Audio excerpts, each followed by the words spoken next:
في موضوع كده كنت حابب اتكلم فيه بسرعة. انا امبارح دخلت بقلب كده على الفيس، لقيت حاجة زي نظام تصويت للعيبة يعني وكده. تمام. المهم ان التصويت ده كان اكتر اصوات رايحة لكريستيانو رونالدو ومحمد صلاح. طيب، دخلت انا كتبت، عملت الدبان ده اللي مضايقني في حياتي. دخلت كتبت تعليق، تمام، عن محمد صلاح. لقيت في ناس كتير داخلة، وناس يعني ناس بتهاجمني، وناس بتقول لي مش عارف انت اتكلم عن نفسك، وناس مش عارف بتقول لك مش عارف ايه، وواحد يقول لي حقودي. تمام. ودخلت على الرياكتات، لقيت مش عارف 88 اغضبني. ليه يا جدعان؟ في ايه؟ ده انا لو محرر فلسطين مش في ايه يا جدعان؟ مش كده. محمد صلاح ده اول حاجة، احنا ما بنشوفش منه حاجه هنا في مصر. ده اول حاجه بقى. واللي يقول لي حقوده يقول، واللي يقول عايز يقول، اللي عايز يقول اي حاجه يقولها. تمام.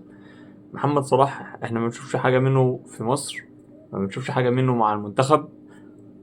سايب مراته تتحضن من كلوب، وهو يحضن مرة كلوب، وبقى مش تبعنا. تمام، بقى تبع الغرب، واتجه اتجاه تاني خالص غير صلاح بتاع 2018 و2017 ده خالص. يعني محمد صلاح 2018 كان بيقتل نفسه، محمد صلاح 2019 كان بيقتل نفسه، محمد صلاح 2017 كان بيقتل نفسه. كل يعني قبل ما نوصل 2020 محمد صلاح كان توب، وكان ابننا، وكان فخر العرب، وكان زي الفل وعلى دماغنا، ونحترف بيه ان هو لاعب ودولي ومشرفنا.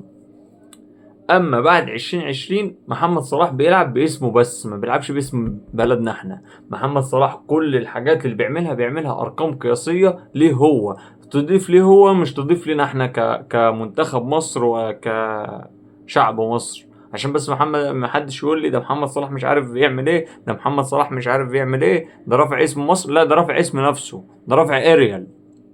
عشان بس يبقى الكلام خلصان. وحاجة كمان، خسارة فيه شرط القيادة اللي هو بيلبسها. والله تريزيجيه برقبته. تمام. اتفرج على كريستيانو رونالدو ولا ميسي ولا لوكا مودريتش ولا اي حد ماسك كابتن الفريق في اي منتخب بيعمل ايه. كابتن الفريق مش بيخاف على رجله، كابتن الفريق مش بيخاف على رجله، كابتن الفريق مش بينزل امن معاه في قلب الملعب اللي يجي يتصور معاه، يلاقي بتاع الامن جه حضنه كده وشايله ووداه في حته تانية. لا طبعا. ايه يا ابني الناس دي اللي منجماك؟ ازاي تنزل لها ناس في الملعب اللي عايز يتصور معاك ما يعرفش يتصور؟ اقسم بالله انت فاهم الدنيا غلط. والناس تقول لك عقليه صلاح، عقليه صلاح. يا عم بلا عقليه صلاح بلا زفت ازرق على الطلاق، انت وديتنا في داهيه. اقسم بالله انا عندي تريزيجيه ولا مرموش احسن منك قسما بالله.